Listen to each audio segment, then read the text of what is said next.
Hello, my little YouTubers. It's time for another edition of vocabulary for World History AP. So let's get right to it. This time we're talking about kind of the flowering of Islamic civilization in the time period kind of after the Umayyad and Abbasid Caliphate had settled out much of the land, the Islamic expansion from the prophets revealing of the religion in the 7th century until basically the 11th century. We saw a huge rapid growth and expansion of Islam, and then kind of a stall, like it stalled out a little bit after the Abbasid dynasty. So we're going to look at three words.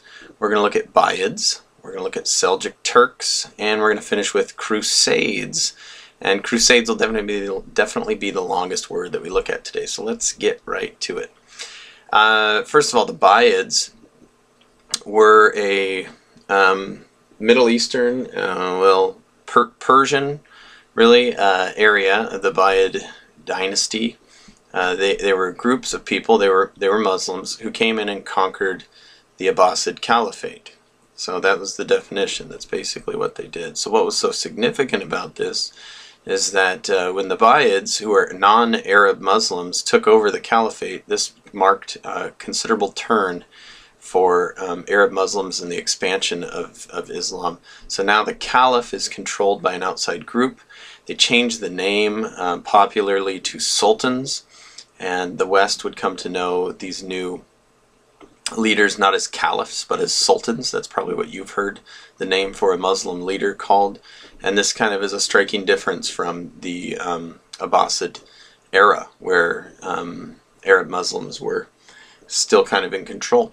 Next, the Seljuk Turks. The Seljuk Turks were the next group to, they were more of a Turkic, which is kind of the area of Turkey or Asian group of Muslims that came in and took over after the Buyids had lost power, because the power of the empire in general, or Islamic influence, was starting to fade a little bit as there grew more regional areas. So the Seljuk Turks took over, and the Seljuk Turks were kind of the new leaders, and they were the ones who took over the caliphate.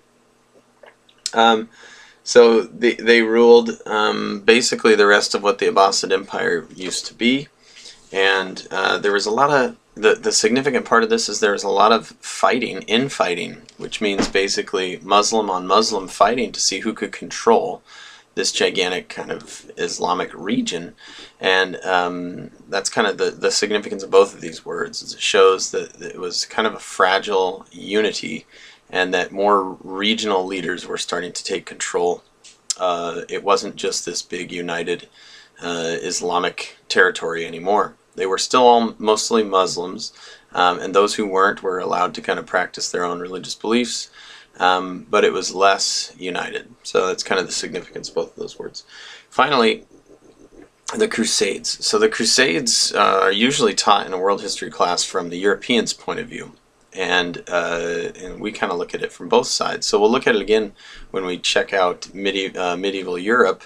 But from the Islamic standpoint, they were doing really good, and all of a sudden these Christian knights dressed in armor with these long pointy swords come over and start fighting them, and they're like, why? And the Christian knights are saying, this is our holy land, this is where Jesus was from, and so you can't have it, and we're going to take it back. And of course they said it in less words, and they started fighting, and it was brutal. Massive bloodshed, and because it was basically a surprise to the Muslims that the Christians were doing this, and because the Muslims were kind of already fighting with one another, the Christians were pretty successful at first, and this is the late 11th century, so we're talking like 1096 to 1099 is the first crusade. There were many crusades mounted after this for the next 200 years, but basically the Christians came over to take over the Holy Land. That's what the Crusades were. So what? What's the big deal? Well, the big deal is this increased contact between the East and the West. And as they started having contact with one another, even though it was sword fight contact and kill each other contact, the Christians from Europe started to basically pick up on the idea that these Muslims in the Eastern Mediterranean were highly advanced, and so they started to borrow things from them. They started to first borrow weapons. The Damascus steel was better than the European brand of steel. Their swords and their weapons were different. The architecture was different. They noticed that Muslim doctors who had borrowed a lot of their learning from Indian doctors were better than European doctors were. Science in general, learning, was far advanced in the Muslim world. Think about what the Europeans were using for numbers. X, I, these Roman numerals, which are outdated. You can't do math with those Roman numerals. You can't very easily do scientific equations. So they borrowed these, what they called Arabian numbers, which actually were Indian numbers of 1, 2, 3, 0, 1, 2, 3, 4, 5, 6, 7, 8, 9. And then you can all of a sudden you can start doing math and science. And so the Europeans were pretty excited about most of these things that they were getting.